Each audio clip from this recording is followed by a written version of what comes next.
دنیا کے اندر ڈھیر سارے واقعات ہوتے ہیں، ہم روز دیکھتے ہیں فلاں آدمی جوانی میں انتقال کر گیا، ابھی بالکل جوان تھا، کوئی بیماری نہیں تھی، کوئی آثار نہیں تھے، کوئی بڑھاپا نہیں تھا، کوئی بال سفید نہیں تھے، چلا گیا، رخصت ہو گیا۔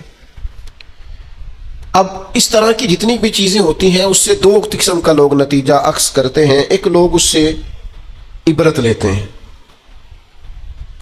عبرت کیا ہے؟ کانوں کو ہاتھ لگائیں گے، توبہ توبہ توبہ استغفر اللہ، اللہ معاف کرے جی، دیکھو ابھی اسی عمر میں بیچارہ رخصت ہو گیا، یہ عبرت ہے۔ وہ دیکھو جی ابھی بچے چھوٹے ہیں، ابھی دیکھو وقت آیا تھا آسانی دیکھنے کا، ابھی حالات ٹھیک ہوئے تھے، دیکھو جی توبہ توبہ کیا معاملات ہیں، بس کانوں کو ہاتھ لگایا، چھٹی ہو گئی، یہ عبرت ہے۔ اور کچھ لوگ ایسے ہوتے ہیں جو ان چیزوں سے نصیحت حاصل کرتے ہیں۔ وہ کہتے ہیں یار وہ جوانی میں چلا گیا تو میں بھی تو جا سکتا ہوں نا، لہذا وہ کیا کرتے ہیں؟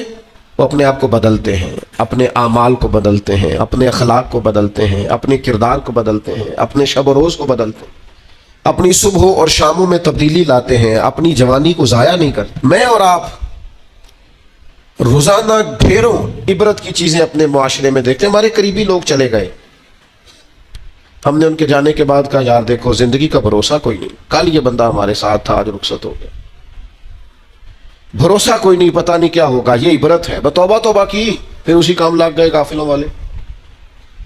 لیکن اگر وَمَوْعِظَةً لِّلْمُتَّقِينَ پر عمل ہوتا تو پھر ہم کیا کرتے؟ پھر ہم کہتے یار اگر وہ چلا گیا ہے تو بیٹھے میں نے بھی نہیں رہنا، جانا مجھے بھی پڑے گا، لہذا تیاری کرو۔ عبرت اور نصیحت اس میں فرق ہوتا ہے۔ ہم چیزوں کو بطور عبرت دیکھ تو لیتے ہیں پر ان سے نصیحت حاصل نہیں کرتے۔ ہمیں نصیحت حاصل کرنی ہے۔ قرآن مجید فرقان حمید کے اندر بہت ساری قوموں کے احوال اللہ نے بیان فرمائے۔ کس لیے بیان کیے؟ قرآن کوئی معاذ اللہ ہمیں کوئی واقعہ سنا کے ایسے ہی گزرنا تو نہیں چاہتا، لیکن اتنی قوموں کے حالات ہیں، جگہ جگہ ذکر ہے جناب نوح کا، ان کی قوم کا، جناب داؤد کا، ان کی قوم کا، جناب لوط علیہ السلام کا، ان کی قوم کا، جناب شعیب علیہ السلام کا، ان کی قوم کا۔ جگہ جگہ پہ ذکر ہے، تذکرہ ہے، انبیاء نے انہیں سمجھایا ہے، وہ باز نہیں آئے، اس کی انہیں سزا ملی ہے۔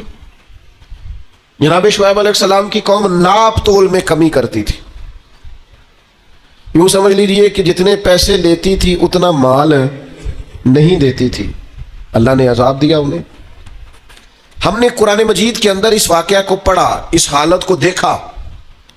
اب جب ہم نے وہ عذاب والی چیزیں پڑھی نا، ان پر عذاب آیا، وہ چیخ کی آواز آئی زوردار، اتنی زوردار کہ لوگ تاب نہ لا سکے اور مر گئے۔ تو ہم نے کہا توبہ توبہ، اللہ معاف کرے، اللہ معاف کرے۔ بس یہ ہے عبرت اور نصیحت، یہ ہے کہ کچھ بھی ہو جائے آج کے بعد ناپ تول میں کمی نہیں کرے، جو مرضی ہو جائے، جتنے مرضی غربت آ جائے، جتنے مرضی حالات ابتر ہو جائیں، لیکن ہم کبھی بھی کسی شخص کے ساتھ یہ والا معاملہ نہیں کریں گے کہ پیسے پورے لیں گے چیز تھوڑی دیں گے۔ اس عبرت سے نصیحت کیا حاصل کی؟